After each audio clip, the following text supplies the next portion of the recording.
Good morning. We're going to call this meeting to order at 9:30, and the first order of business is to stand, if you're able, for the pledge. Allegiance to the flag of the United States of America and to the republic for which it stands, one nation, under God, indivisible, with liberty and justice for all.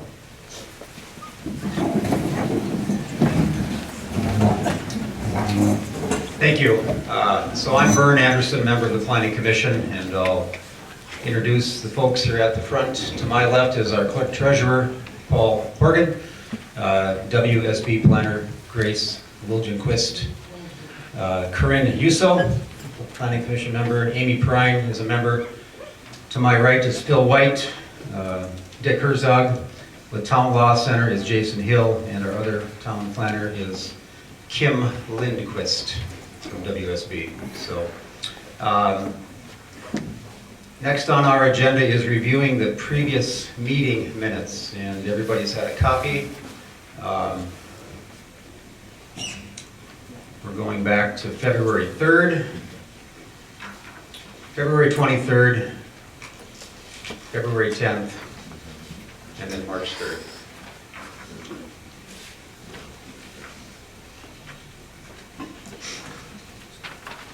And you've got any corrections within the minutes on any one of them? Hearing none, would there be a motion to approve all the minutes? I'll make that motion. Any more discussion? All in favor? Aye. Motion carries.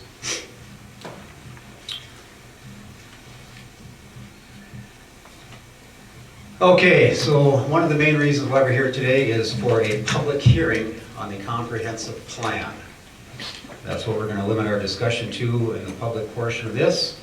And so with that being said, I have just a brief introduction here to put forth, and we'll go over some rules and we'll get this thing started. So, good morning, members of the Planning Commission, zoning administrators, legal counsel, and the Minnesota DNR, along with members of the public.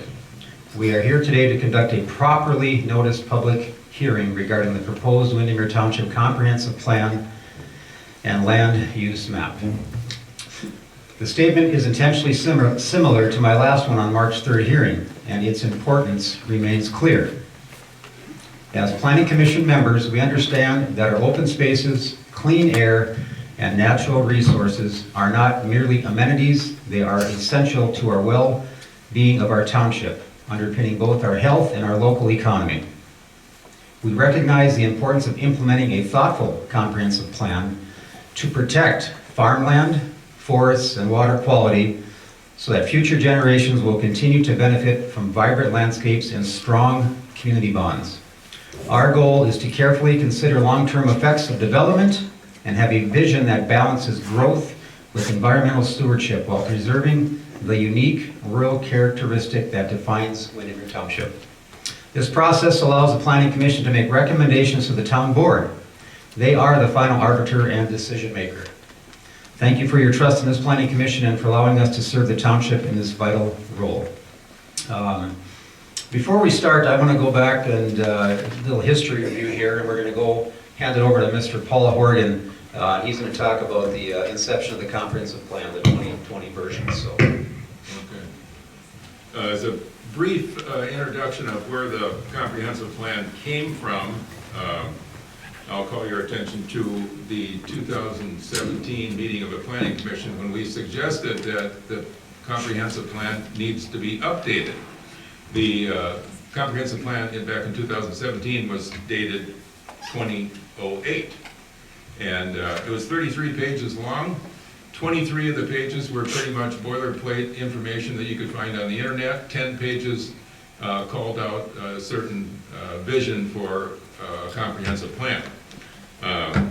There was a formation of a steering committee, which is proper for comprehensive planning, and it turned out to be about 21 people, volunteers. The discussions went on for well up to July of 2020, when the comprehensive plan was approved by the town board by a unanimous vote. During this process, we all acknowledge that no plan is absolutely perfect, but the improvement over the 2008 plan was really quite substantial in that it was done with guidance from an economic development agency from East Central Pine County.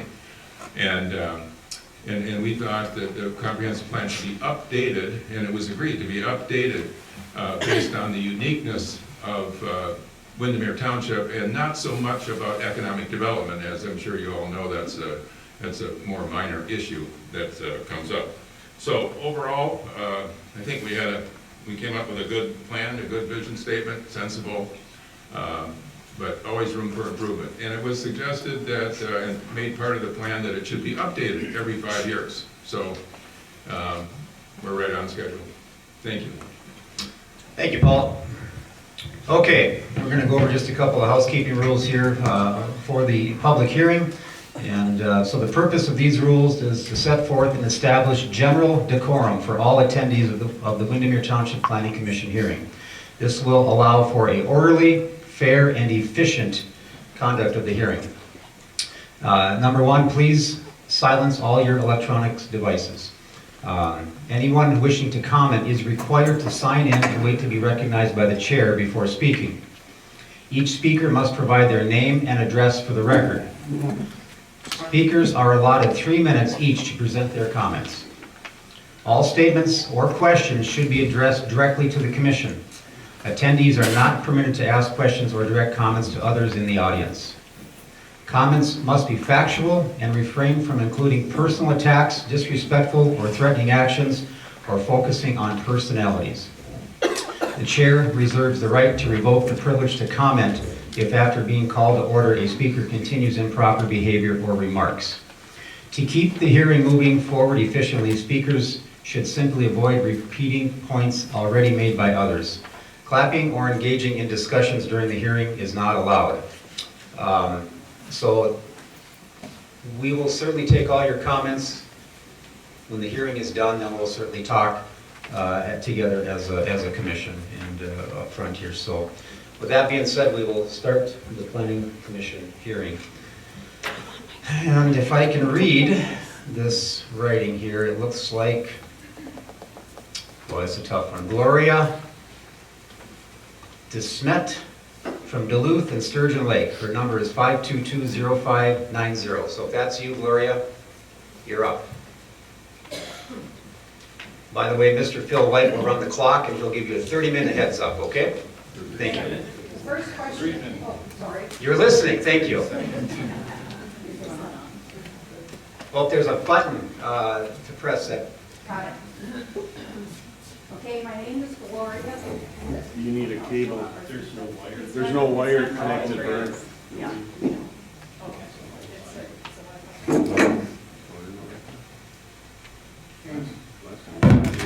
Test, test. Good now. Okay, my name is Gloria Collard DeSmet. I live in Duluth and Sturgeon Lake for 4 months. The first thing I would want to talk about is clarification on one of the items talked about at the last meeting. It has to do with the bluff zone and the staircases and the need for an engineer.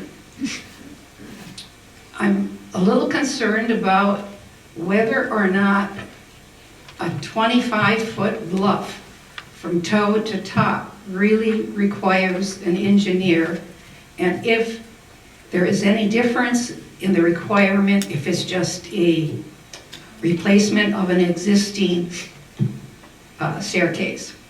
This, of course, is being outdoors. I've filled out in the past the application for a replacement of staircase, and it seems to be, fairly thorough. So I'm really curious as to why that small incline really needs an engineer in all cases. Okay. The next thing I want to address is the proposal for the STRs, as well as the township application form regarding them. The proposed ordinance starts out with lofty goals of preserving the lake, our environment, and our quality of life. However, further reading leads me to believe that the goals are incongruous with the actual body of the ordinance. We are talking about a very profitable worldwide commercial business here. This is not your neighbor renting out his place to a relative or friend while he or she is on a temporary job out of town. Most of these properties are being cared for by management companies. This ordinance does not come close to maintaining the status quo, much less adding restricting factors in keeping with the other new zoning proposals. The total of proposed STRs within the township is 59. After our last meeting, I questioned what I thought was a high allowable number on Sturgeon Lake, that number being 17. I was told that there are actually only 7 currently in operation. So why do we really need 11 more? Probably the old adage, follow the money. The biggest disservice to the people that I see with these STRs is that of the people of Sand Lake, who already have to deal with the new resort issues. 30 seconds. Okay. Well, boy, I better jump fast. About a month ago, I was able to identify 6 of the STRs around Sturgeon Lake. The number, am I supposed to stop? Okay. Yeah, thank you. The number of bedrooms listed for these units on Airbnb and Vrbo may surprise you. They were 6, 8, 8, and 10, and 1 was 4. They can go up to 12. The septic systems are supposedly sized to the number of bedrooms a unit is based on, and is based on 2 people per bedroom. The number of bedrooms plus other acceptable sleeping rooms, those of 70 square feet, is to be listed on the application. But how does this affect the septic system at sizing for the 2-bed and the 2-bedroom rule? Gloria? Okay. We've got your 3 minutes, so so we're here today for the comprehensive plan public hearing. This is part of it, isn't it? Okay. Actually, it's not. So Oh, we got sorry. mapping and stuff, but the STR was passed by the board last week. So that's now the ordinance is done. So now we are stuck with 59 new possibilities? Probably, yes. Not good. Not good. Thank you. So again, we're here regarding the comprehensive plan. So Doug Craig, if you have some comments, you're next in line. You may just have answered part of it, but I'll ask anyway, just to be sure. So I didn't see a copy of the minutes. I just want to confirm something. Did you just say that the motions that were made last year regarding shoreline development and lots on recreational development land that went to, 100-foot lot widths, 75 feet above the water, 10-foot side setbacks, did you say that was put before the board and approved already? No. Okay, so my question is simply then, when do those go to the board? Is there a date set for that? That's all I want to know. We haven't got to that point yet. It Okay, hasn't left the commission. okay. Okay. Is there, I think you referenced a deadline by which, because of the zoning permit moratorium and all, so what is that deadline again? April 10th, April 10th, so presumably prior to April 10th. very soon is the goal. Okay, thank you. Yeah, thank you.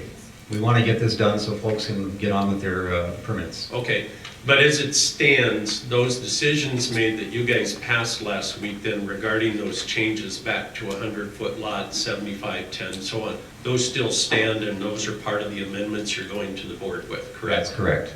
Thank you. Yep, you're welcome. Thank you. It looks like Andy Nygren, I believe is what it says.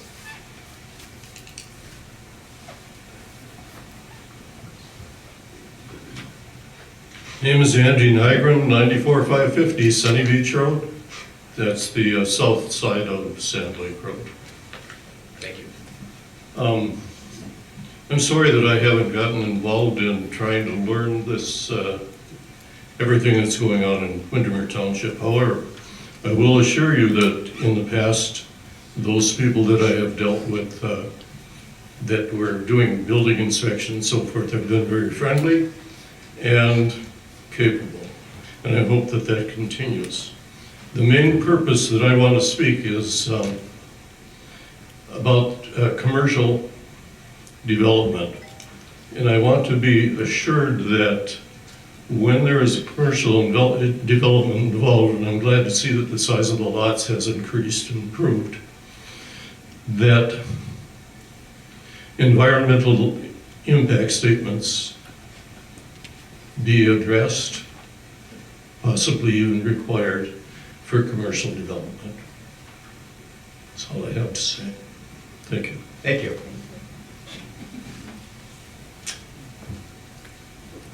This is a fairly weak checkbox, but I'm going to ask Deanna Rapp if you intended to speak or not.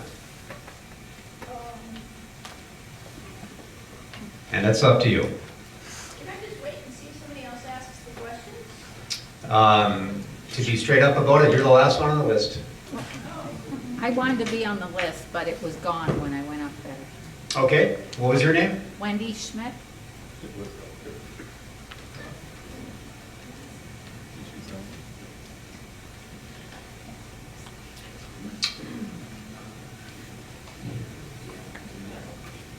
Well, my name is Dina Rapp. I don't know which address you want, the local address or my permanent residence down in North Branch, Minnesota. Your home address. 7298 313th Avenue Northeast, North Branch, Minnesota, 55056. Phone number 612-799-5004. Very quick. Sorry, I got it. So, the reason I came is the changes. I have a small lot, 3 acres. I'm on a lake, and I believe I'm R2. I have a sewer, or a septic, so does that mean I'm sewered or unsewered? I don't know. Seward. I have a septic. Yeah, you're septic then. Okay, that's Okay. what I I meant. didn't So I'm look like unsewered, so I go by that. So with the new regulations, I do not have 300 feet of shoreline. My lot is not that wide. I don't meet the 5-acre area, and my plan for years has been to change the cabin over to a permanent residence when I retire. I spend all my summers here. Actually, all my life I have here in Windemere Township. So my question is, with all of this, am I going to get a variance to be able to build a house? From what I read, it doesn't sound like it. That's my question. Okay. And I believe there's probably other people out there with the same question.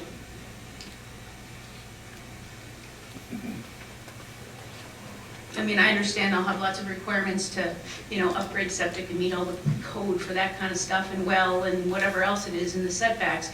But with the way the lot is, I will be well over 100 feet from shore. It is on a hill, but I don't know if you guys consider that a bluff. I read the thing, 18% grade or whatever, I don't know. I can walk down the hill. I don't think you can walk down a bluff. So that's my question. How much is this going to impact people like me that want to make this their permanent residence? Thank you. We'll address that here, which was a major part of our conversation at our last meeting. So Wendy, I actually seen your name, one of the first ones to sign in. Yeah, and then I decided I wanted to speak, but the sheet was gone. Okay, so you're next.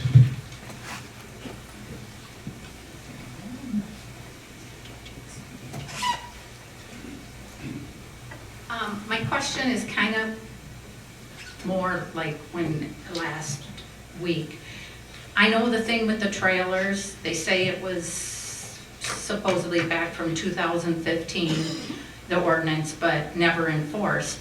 How are people supposed to have people come visit? I mean, in the summer. I think lots and lots of people, that's why we have lake property. We have family and relatives that come, you know, a few times during the summer. And from what I understand, and I talked with a few people here this morning, people are really kind of confused yet what is exactly supposed to be. And so I'd like more clarification, and how do you do that? I know it says tenters, but you can't, somebody can't pull in with their motorhome or something else, and so I'd just like more clarification, and what are you supposed to do about that? Thank you. Okay, I'll ask anybody else that didn't get an opportunity, if you would like to come up to the front, and we can, I think Ron Budo, did you sign in, Ron? I got here late, but I did not sign in. Okay, I'll put your name on the list and we'll sign you in, no problem. And then I signed in, but I forgot to mark I wanted to speak. No problem, no problem.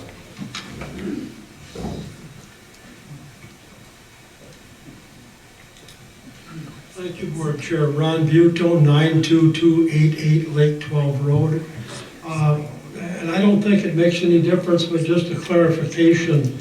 The chairman mentioned that the comprehensive plan was approved by the town board. It was not approved, it was accepted by the town board. Paul, you were there, and I think you'll verify that. The chairman of the town board was John Wesley at the time, and he still talks about that today. He's not here today, I don't believe. But I don't know if that makes any difference. It was approved, it was accepted by the town board, but not written into record. Thank you. All right, there is a gal in the back that would like to talk. And what was your name? Judy Rovell Fila, Okay. just Judy Fila on there. And I just have a quick question. And it's Judy Rovell Fila, 2995 Juliet Street, North Branch, Minnesota. And then I have a lot, a couple lots on Harmony Lane. And I've sent a plan in to the zoning gal of just a hickory building in Moose Lake that I'd like to move on there for storage on my empty lot. I'm about 150 feet down from that little pond, 150 feet from the center of the highway, and I think it's 50 feet on each side of the building. And so I'd like to know if I could order that, because it's on sale and I can save some money. And big thing there. And I guess that's my big question, if I can go ahead and order that, and if you think I can put that on my empty lot with that kind of footage on Harmony Lane. Because I want to sell my house that's next to it in the spring. You'll have to get with our planners on that. We don't need that. And did I would have to go for a permit, or if it's just on wheels and skids and I can pull it out, can I just put that in? I don't know how to go about it. I'm like that gentleman, I'm really not up on everything. So they'll be happy to take your application and review what you have and work you through the process. Okay, so I would talk to Kim or Grace? Kim or Grace. Okay, thank you. Thank you. Anybody else? Yes, sir. Mr. Brian Ketchmark. Add him to the list as a commenter. You're not on there. Hi, Brian Ketchmark, 89415 Close Lake Lane, Sturgeon Lake. Been a resident of this township for 30 years, a real estate broker for 25 years.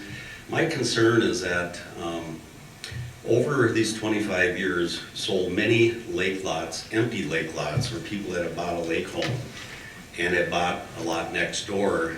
And now with this new comprehensive zoning plan, their lot is non-conforming and unbuildable. It would be if their home next door was in a different name, but since it's contiguous, you're saying now they have to combine it with their current residence or their current cabin. A lot of these people purchase these lots for investment purposes, paid a lot of money for them. I don't think that's correct. I think, and I agree with you, we need to look at pollution, the environment, and if what we should be looking at is their septic systems, the soils, And if they have sandy soil and they have a half-acre lot or a holding tank, and they're not polluting the ground or the lake, what does it matter if they have an accessory building or not? I want to refer back to Dina Rapp. She's got 3 acres, but she doesn't have 300 feet. It's all sandy soil over there. Why can't she build a house? She's going to have a compliant septic, and she's not going to be, I'm sure, after it's reviewed and approved by the county, that she's not going to have any pollution there.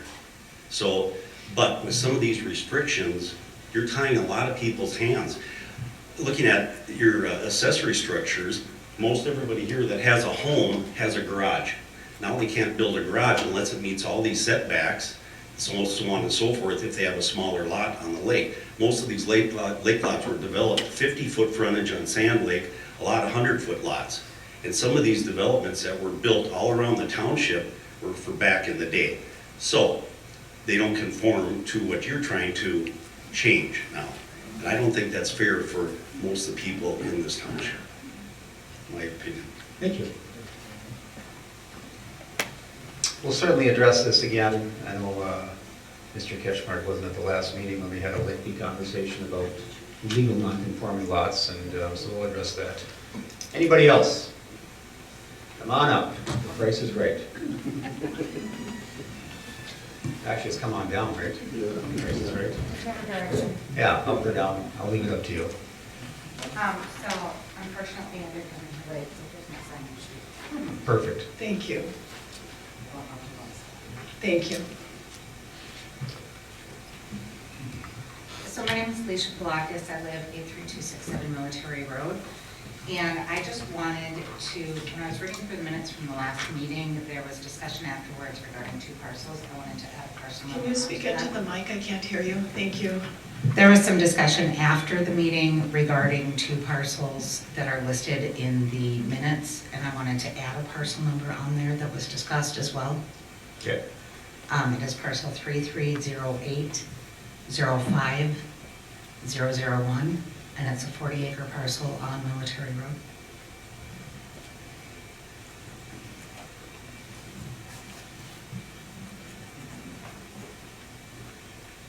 Can you give me that PID again, please? Yep, it is 3308-05-001. Okay. And there are 2 parcels that are listed in our name, but that is the only parcel that was concerned about. Okay. That it? Thank you, yeah. All right, thank you. Anyone else? Okay. With that being said, I'll entertain a motion to close the public comment. I'll make that motion. Take seconds. Any more discussion? All in favor? Aye. Motion carries. Okay. I think there's, what I'd like to do here just briefly, just play a quick 1-minute video. It's going to kind of tell some of the story here. If I can get it connected and see what pops up on the screen.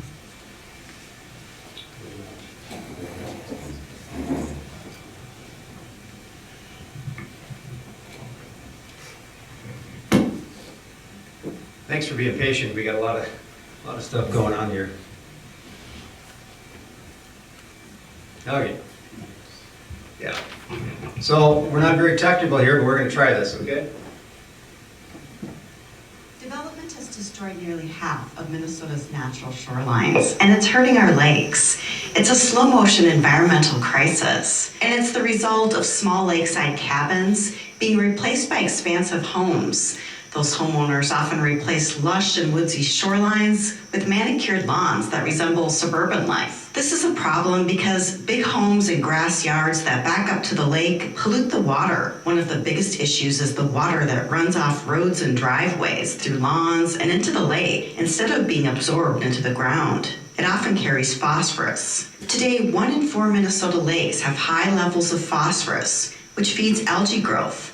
Excessive algae turns water green and slimy and can make people and animals sick. How did it get this bad? The COVID-19 pandemic accelerated development around lakes.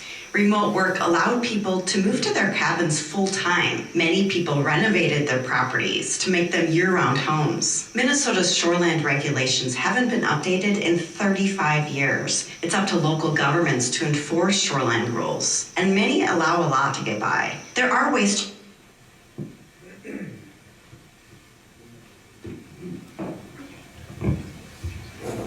That's part of the reason why we're here today, is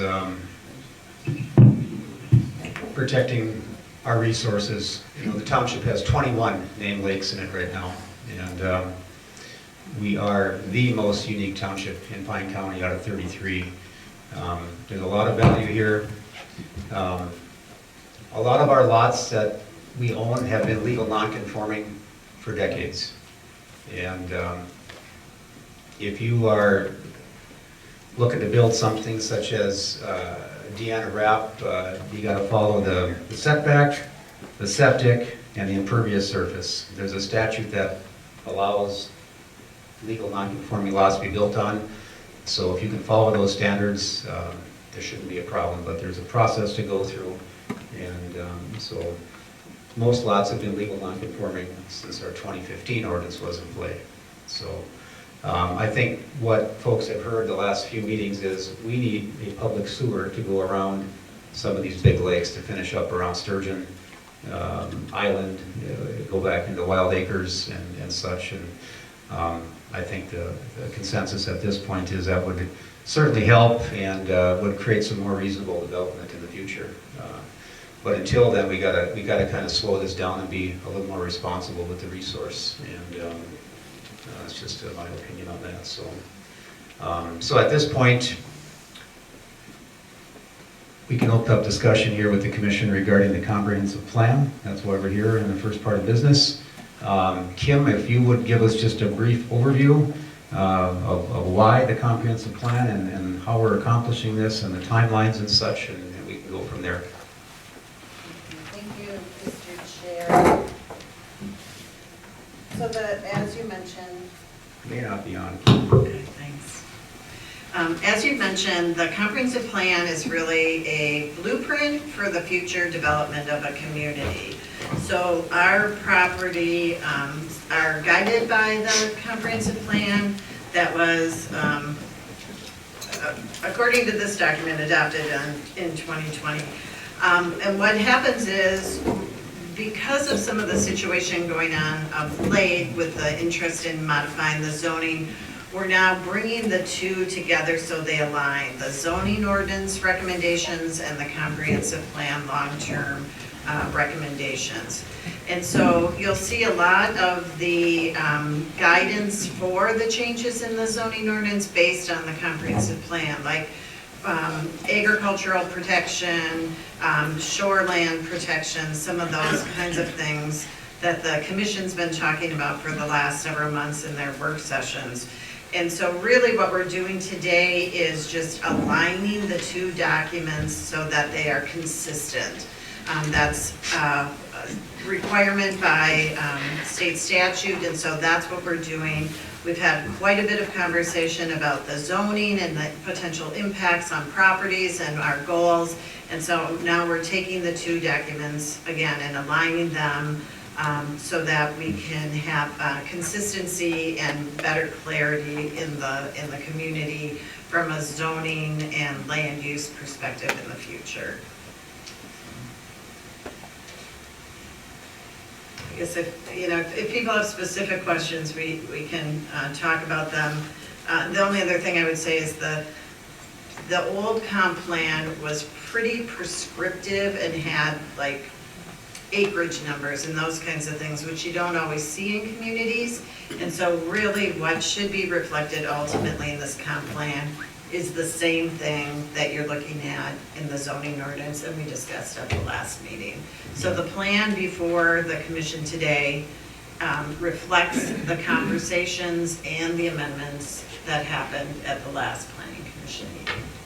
Okay.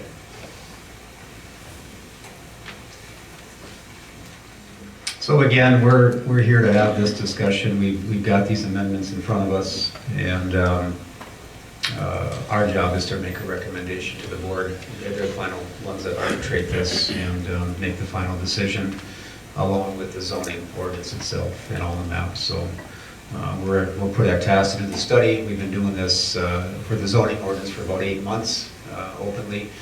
And it's come to this point now where they're getting close on moving this thing forward because people want to get their projects going and get permits, and that's what we got to get done here. So it's just the way it has to happen. So any more discussion here at the planning commission level? Anybody got anything to say? Corinne, Amy? Sure, go ahead.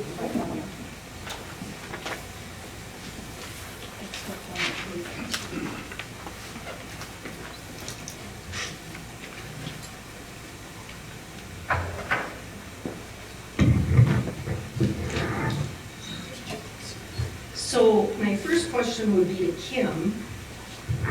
Can you hear me? Somewhat?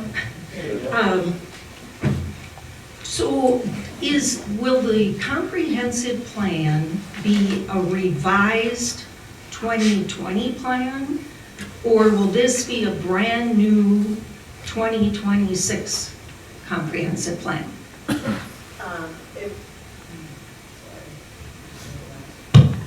It would be the 2020 plan as amended in 2026. Okay, so it's an amendment. Right. So my question is, or at least the first question, is there was a group of people, about 20 people on this advisory committee who made these original decisions over like a 14-month period.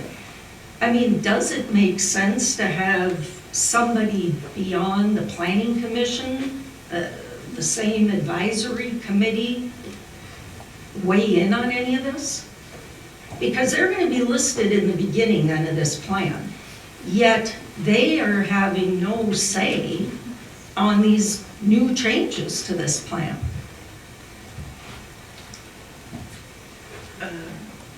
Commissioner, I think the situation is you could ask them, you don't have to ask them, it's an amendment, so it isn't necessarily attributable to them from the 2026 changes. I think if you'll note, most of the changes we're putting in the plan are reflective of the conversations that the commission has had as part of the zoning ordinance modifications. So we haven't really gone too far afield from those conversations. And so I guess that would be up to the commission if they felt, no, we need additional input over and above that. But I think in general, we haven't brought everything forward in the plan. We've really only tried to modify the things that were reflective in the most recent work scope that the commission's been working on. Right, I see it as just kind of going back now to the comprehensive plan and mimicking what's being done with the ordinance. But I always thought a comprehensive plan was done kind of first, and those are the wishes of the people, you could say, and then you work your ordinance off of that. So I kind of feel like at this stage, we're doing it in the reverse situation. I don't disagree with you from the standpoint that it appears that way. I would say part of the issue we've had is that the existing plan is very, very prescriptive. You would not typically find in a comprehensive plan where they would say, make new lots 2 acres. I mean, it would say like, let's have larger lots, or let's be more proactive about regulations in the shoreline, rather than so prescriptive as this one. So what I feel is that the conversations at the Planning Commission reflect the policy conversation that you would have had regarding the comp plan if we had done the other in a different order. Yeah, if I can just add, you frequently see these done in a parallel fashion after you have the original adopted, you have a zoning ordinance. If this were the very first comp plan that was being done, then it would make sense that you do the comp plan figure all that stuff out, because you need that information before you do the ordinance. This one, we already have a comp plan in place, we already have an ordinance in place, and they're frequently done in a parallel fashion when you're doing amendments, because you need those amendments, you need those documents to align. So it's not unusual that it's being done in this fashion, and procedurally, the town board will adopt the comp plan amendments. The next step will be adopting the zoning ordinance amendments. That'll be done at the same meeting, but it's done in that parallel fashion. Well, just so people know, I came on this committee the beginning of January. So I did attend all the meetings prior to that, but just as a resident. But since January 1, as a group, we have never, unless I wasn't included or something, we have never sat down and talked about this comprehensive plan until it came out. I believe I received it February 27th, I think it came from WSB. So there hasn't been a lot of discussion, obviously, prior to this going into it, and maybe the rest of you don't think there needs to be. But anyhow, that's what I wanted to know. Thank you. Anything else you'd like to add, Jason? No, I was just gonna say, now is the time for discussion. Yeah, that's where I was going with this whole thing. So I think what took place was the planners looked at the ordinance, and to try to get them into alignment, as Kim was saying, the process, and Jason talked about being parallel.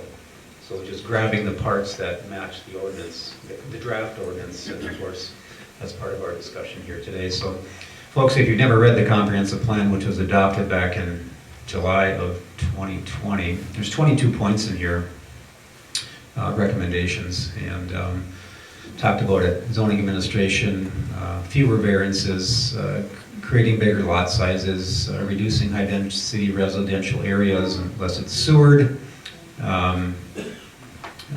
talking about agricultural business, and one big thing is a new town hall and a site by 2025. And here we are,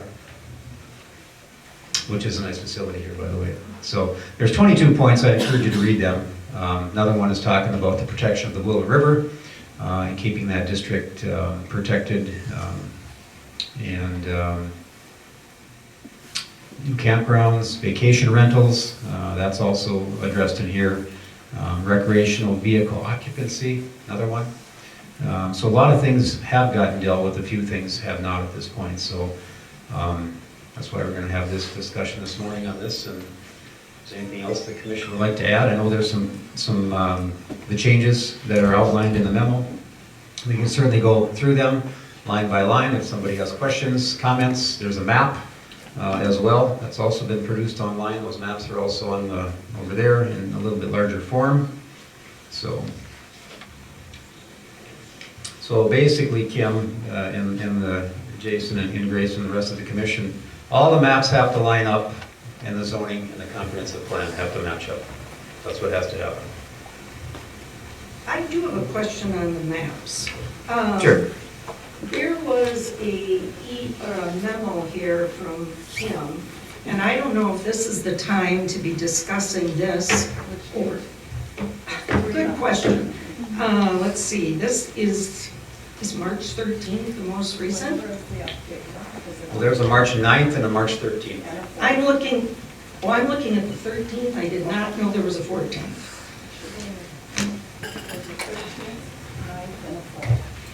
So on this one from the 13th, there is a question about a couple of pieces of property and their status here. Does that pertain to this comprehensive plan? Is that map attached then? Or is that something we just want to talk about with the ordinance?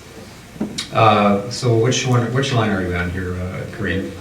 The very bottom, there's some property PIDs? identification Okay, yep, numbers. yep, absolutely. Should that be discussed as part of this comprehensive plan? It would be appropriate, yep. So my understanding is now 3 different parcels, because a gal mentioned a number, another number here. I believe these are properties that want to be left as agricultural. I believe that's correct. I see no problem with those changes. What about the rest of you? Well, yeah, the underlying, I believe, is proposed to be something other than agricultural. Is that correct? Yeah, there was a change when we looked at the corridor of the Willow River and the comprehensive plan about adding those protections in that district. Right. 90% of that corridor was in special protection, now it's called sensitive area. And so it was included to finish out the balance of that to the state land. Okay. And, go ahead. So what do you feel about those 3 parcels then? So I've had discussions with those folks, and it goes back to, you got to take the map, of course, and then you have to get into the text of the ordinance. And the number 1 permitted use in agriculture is agriculture. The number 1 permitted use in sensitive area is agriculture. Now, what agriculture does allow is cannabis operations, growing facilities. That's not allowed in sensitive area. So there is some differences there in going back to the comp plan and protecting that district. So agriculture being the number 1 use, the second use is single family dwellings, which is what's taking place right now. So basically that status would not change at all, other than because agriculture is a permitted use in sensitive area. We have changed some of the other people's properties, though, that have asked during this whole rezoning process. So what would be the reason then that we would have done it on some of the other people's properties and not these? Yeah, again, so when it was looked at, protecting that district, number 1, it's in the comprehensive plan, okay? And the allowed uses are basically the same. Now, what is not the same in ag use is allowing businesses in that district, such as cannabis. Well, I don't like picking and choosing out of that comp plan, because if you want to do that, the comp plan calls for 2-acre lake lots, not 5. Mm-hmm. And we're now saying 5. So I think that it's a slippery slope, picking certain things out of there and saying that was recommended, so we're doing it. Sure. Because we aren't taking other recommendations. I think the biggest factor is the density around the lake and no sewer. And we've come to recognize that in the past 6 years, that it's only getting worse, not better. And especially now when there's, we just watched a video of the land that's disappearing, the natural shoreland. Well, let's We can't get it back. stick with this. No, but I'm saying that's agricultural the correlation of the comprehensive plan versus the protection district, and why certain changes have been recommended at this point. So, anybody else have anything else to comment? Dick, did you have anything to add to this? Phil? No? Thanks, guys. To be clear, those 3 parcels within the sensitive area can still be agricultural 100%. and have single-family homes on them. 100%. The only difference is they'd be allowed to have a cannabis operation in an ag district versus a sensitive area. So, and 90% of that district is already in sensitive area. And for whatever reason, it wasn't continued on, and that was the recommendation of our comprehensive plan, so. To bring it up to the city property. Right.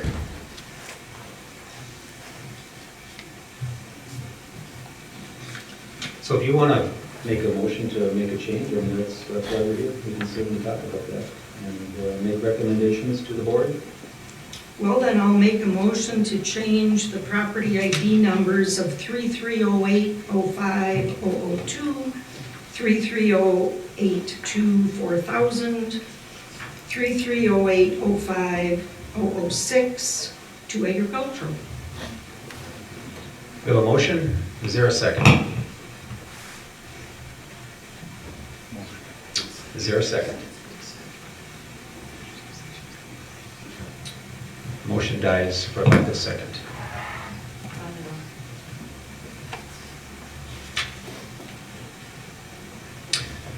So one of the things in that area also, Kim, is the maps, for whatever reason, didn't align. And on the land use map, the state area is in a forest management, and the zoning is sensitive area. And I think that was an oversight by Jake.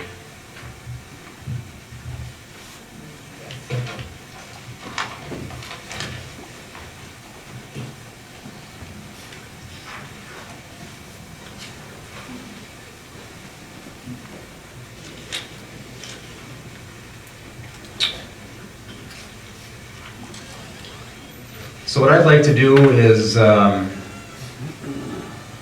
this particular issue of the comp plan, unless there's any other discussion, I'd like to table this till Thursday, and we'll have a continued meeting at 11 a.m. at this location here. So we'll continue this meeting until Thursday, 11 a.m. for this particular purpose. That's my motion. Is there a second? I'll second that. Any discussion? All in favor? Aye. So the second part on the agenda is talking about the few changes that came about with zoning and the actual ordinance itself. And doesn't look to be a whole lot, but one of them on here, I know Corinne, you wanted to talk about this, is the engineering factor for parking lots and such. And I think there was a change made. Kim, if you want to explain the commercial areas versus private for what the engineer plan would be. Mr. Chair, so the commissioner raised a question about requiring a licensed engineer for all parking areas and roads, and so the modification that's listed in the memo is that we would require a licensed engineer for all roads and commercial parking areas, so that would not be required for residential parking associated with your development. For a single family, correct? Yeah, actually, that would be correct. Well, we should clarify the single family versus So something in the high density. Okay, right. So, commercial and multifamily.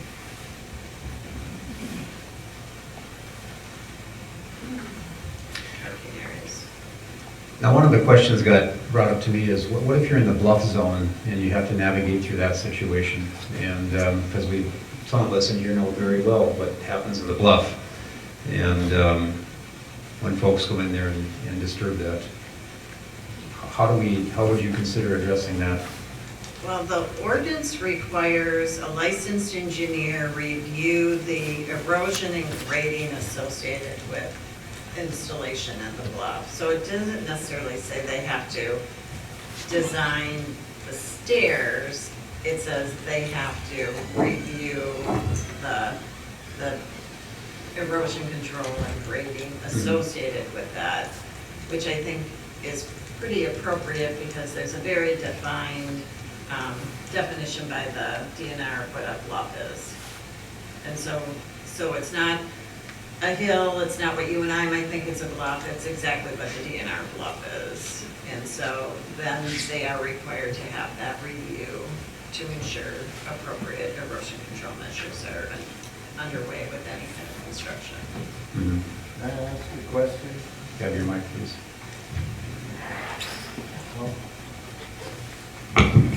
Yeah, this is a proposal that an engineer reviews. It's not an on-site. It says they make the proposal, it's given to an engineer, and then they agree or disagree with the way it is, and it could lead to an on-site. If Yeah. And that's the way we had originally written it, so that's the way it should be stated. Okay. Yeah, I think the concern some people had raised is that an engineer has to design the stairs. That's not necessarily the case, but it is the case that an engineer review the potential impacts of installation of the stairs on a bluff. Right. Jason, you concur with that from a legal standpoint? Yeah, sorry, yes, I do, based on the reading of the language. Okay, so that's appropriate then. All right. Let's see here, what else is there to go through?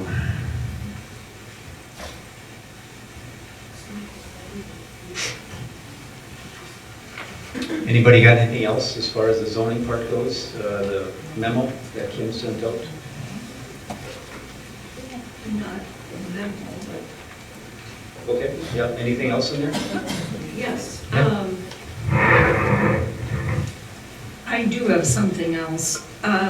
You know, there's been so much discussion on this 5 acre versus whatever, 3 acres, 2.5, 2, whatever. And I have yet to hear really anything kind of scientific on the basis of the 5 acres from the people that are in favor of the 5 acres. So after that last meeting, I kind of took it upon myself to start doing research on this. And I found something that I thought was very interesting I want to share with the board and everybody else. And this is from the University of Minnesota. There's one for everybody there. I actually have a few extras for anybody else who wants them. Okay.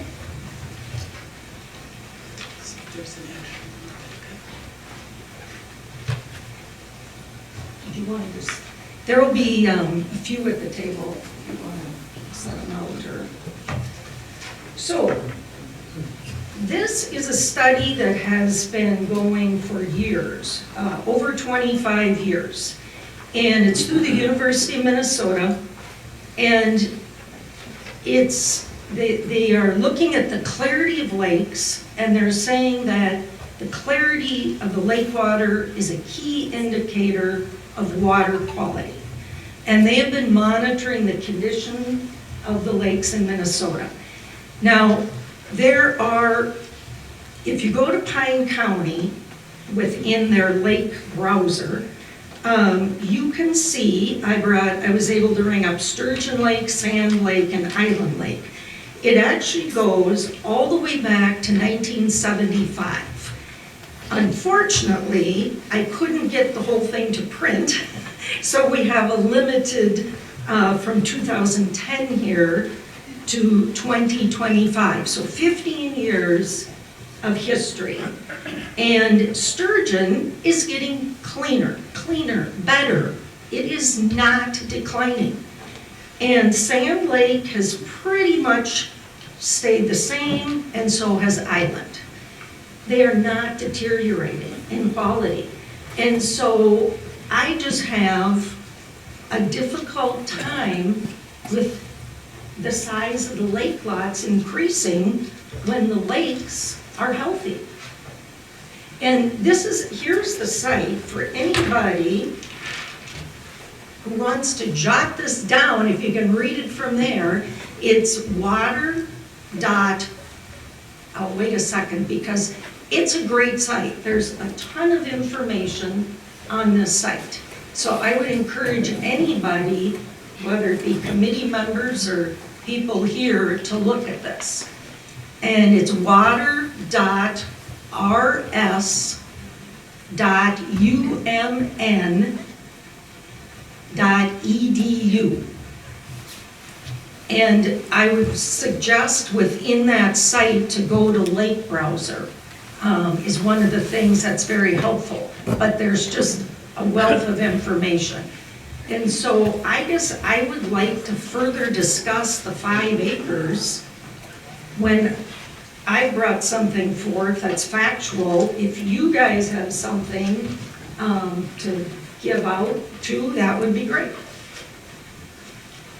Well, we'll certainly accept this last minute information that we haven't had time to review, and so thank you for that. I just found it this weekend, so. Yeah, no, that's no problem, no problem at all, so.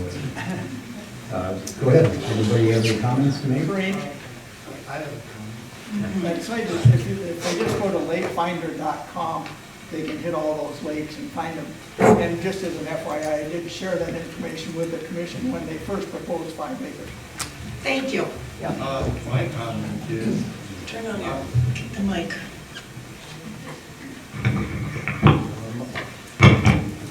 my comment is that we are in the process of the acreage that we are restricting to 5 acres has helped to keep these lakes stable and very little improvement, but they've stayed the same. But we're also talking about changing the shoreline, is what I think you're trying to say, that we should make smaller lots. And this is what we're trying to protect with these ordinances.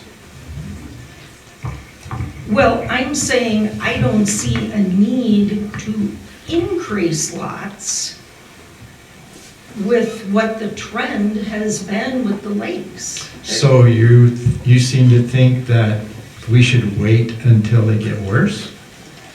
The trend since, okay, so in 1975, Sturgeon Lake had clarity of 6 feet.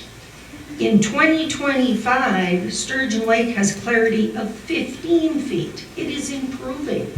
And in this report, they say that lake clarity is a key indicator of lake quality. So the lake has not been deteriorating, it's getting better. I'm not saying go smaller with lots. I'm just saying we don't need to go, right now, the ordinance would be 40,000 square feet on a new lake lot. We are jumping to 5 acres. 40,000 is a little less than an acre. We're doing an increase of over 5 times for lake lots. Yet the lake is continuing to improve. And so I just don't understand that. How many lots or how many acres are available on Sturgeon Lake for development right now? I do not know the answer to that. So if you look at the map over there, there's 3 farms. I apologize, I should have on the board here, but there is, we call it the Overland Farm. Al Overland owns that. He's got 120 acres. The Nystrom Farm's about 100. And then the Gakowski Farm. That's been broken up now a couple different times through development. And so that is a very sensitive area. That is the only, I shouldn't say only, but that's the majority of where the development would be. I agree with that. And that part of that lake, at this point, the only problem that lake has had on that end of the shoreline is when an individual built and they had shoreline problems. The rest of it, when it was grazed by cattle, there's been no issues on that shoreline. But when Matt stepped in, they wrecked it and had to spend thousands of dollars to try to stabilize the shoreline. And I think from a perspective, when you go back to 1973, talking about gross mismanagement of a watershed, that's 1973. They're talking about Sturgeon Lake. You said in 75, they had the poorest water quality. I'm all for development. It's what I do for a living, sell lots, sell real estate. It would certainly benefit those that are in the business. But until we get sewer, especially around Sturgeon Lake, that lake's a disaster. And maybe it's holding now because there is no more development. That's a good reason. Camp Miller has 1 mile of shoreline, 5,280 feet. It's all natural. And will never be developed as long as the state owns it. So I think we ought to look not only now, but look ahead. Look to the future. Look to some of you probably got grandkids, great-grandkids, I don't know, kids. What are you going to leave them? a mess, or something to be proud of? Get involved. There's a letter that Mr. Horgan can send anybody in this room. Paul, you can talk about that. It's talking about the sewer. The Windemere, what's the name of that again? What'd you call it? The Windemere Sanitary Project. The Windemere Sanitary Project. Our Congressman Pete Stauber is in the process of going for funding for this. When did you get that letter, Vern? That letter that you're talking about, when did you get it on your computer? What are you talking about? What you're talking to him about? The township was sent a letter from our engineer for encouragement to people to promote the sanitary sewer in the township. Did we all know about that letter? Did anybody get to send Okay. in that letter to Pete Stauber? Right, we're talking about that right now, so. If it was Okay. that important about the sewer, we all should have known about it, so we could all have expressed our feelings about it, like we were told to. When this came up last. Yeah, actually, Brady, you were at the meeting, the board meeting That's on the right, I was. 12th. And that It was on the 11th hour. We were supposed to send it in on Friday night or Saturday morning. That's We correct. got it. How many of us got to do that? Yeah, so hold on a second. So as Paul was saying, that's basically a Washington works. You get it last minute. So that's why we're addressing it here today and sending it out. And all I'm saying is get involved, talk to Paul, give your email address. There's a boilerplate letter to fill out, whether you're a resident, non-resident, business owner, doesn't matter. You're supporting the project. And this is for grant funding, okay? We're not getting a loan, it's just for grant funding. We did it last year. I think they asked for 15 million, correct? Was it, Paul, somewhere there? They asked for 15 million, but That we didn't get. yeah, we didn't get it, so this year they're gonna do it again. And so if we don't get serious about this, we're gonna continue to have issues or stay stable at the very least, and protecting some of the shoreline that we have. And we all own property here, I believe. I realize you're probably not taking public comment, but if I could just offer something here. Well, sure, we'll certainly talk, Doug, no problem. I simply want to say that I'm not necessarily a proponent of tons of development, right? For various reasons that have already been stated. But I think in looking at this from a commission standpoint and a town board, I do want to tie into something Green said, and that said it should be based on science. Okay? And the point is simply this. Sure, your odds of more pollutants going into a lake probably generically increase if you increase development, right? The odds of it generically increase. But generically is not the same as direct cause and effect. You can have people develop on, say, 2 acres instead of 5, just for example, in this discussion. As long as the appropriate structural elements are put in place, and you don't have people dumping a bazillion pounds of chemicals on their lot, tearing out the vegetation along the sideline, you can retain the quality of the lake, even improve it. So I'm just asking that as you look at this, don't just use a simple kind of slice as, oh, well, let's just develop less because the statistical odds say we'll get better lake quality water. Focus on direct cause and effect. What causes the erosion, sedimentation into the lake? It's the bearing of the ground. It's the opening up and getting rid of vegetation. It's the chemicals that get dumped. And I absolutely agree with you about the sewer versus, septic system thing. I've read the comprehensive report from start to finish. The data says we've got a problem here with septic systems that need to be tested and so on. But I'm asking direct cause and effect. And direct cause and effect doesn't say you go from 1 acre to 5 or vice versa, sorry, and you automatically ruin your lakes. Cause and effect says science, sedimentation, chemicals, and so on, of which there are things that can be put in place that have existed for a long, long time to trick. And it's brought up in the comprehensive plan, enforcement. That's really far and away, quite frankly, your biggest challenge here. And then I suspect many of you have been fully aware of that for a long, long time. Thank you. Thank you. Phil's got something to say. The point that was brought up is that nobody knew anything about the Pete Stauber and his, he was going to present for us to get funding for our sewer.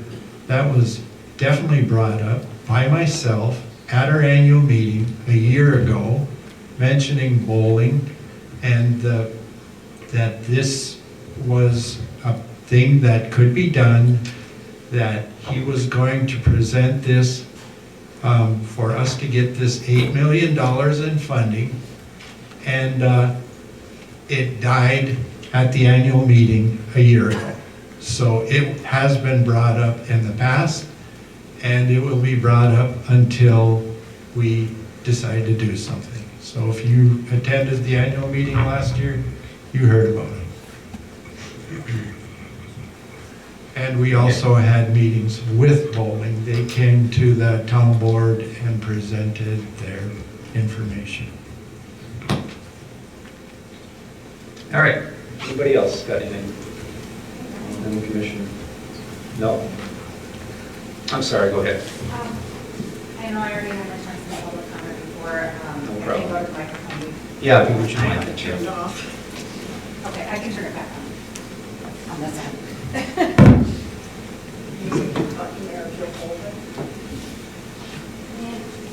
Maybe I can. Take it out of the sleeve. I'll do it. Power button. Thank you.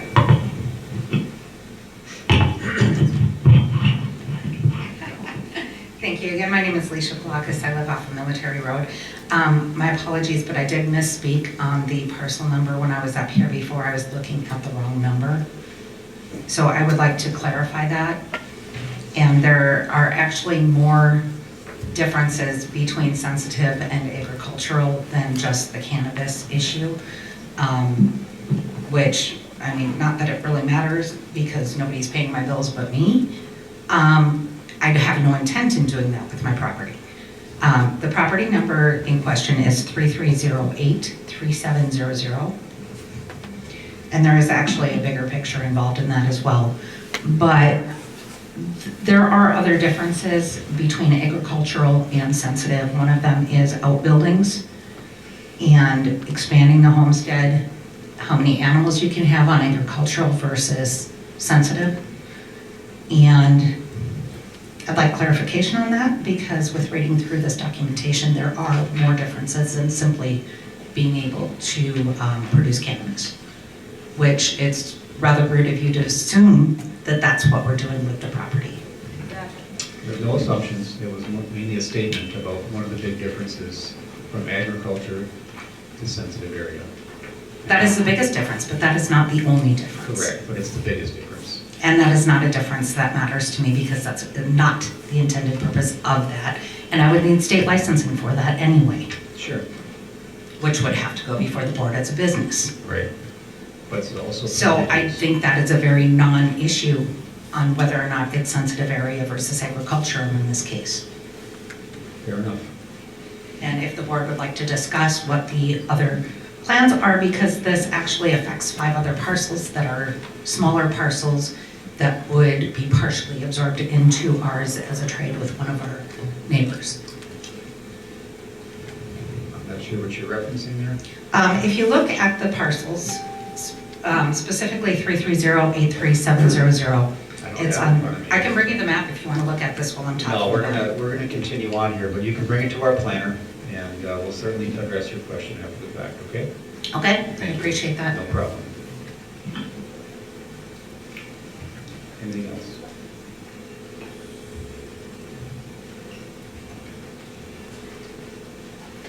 Nothing? You guys got anything at this point? Well, then I'll move that we'll continue this discussion on the same date to the 19th of this month at 11 a.m. here. We will table this issue as well for the zoning ordinance amount. Is there a second? Second. You're doing another motion for the continuance for this second board. That's correct. Phil seconds. Any more discussion? All in favor? Aye. Aye, motion carries. Okay. Pardon me. Oh, it's 11 a.m. On March 19, right here. So this coming Thursday at 11 a.m. So is there a motion to adjourn until that meeting? No motion? Can we continue? I'm sorry. So that's already in the motion. That's all for now. Thank you.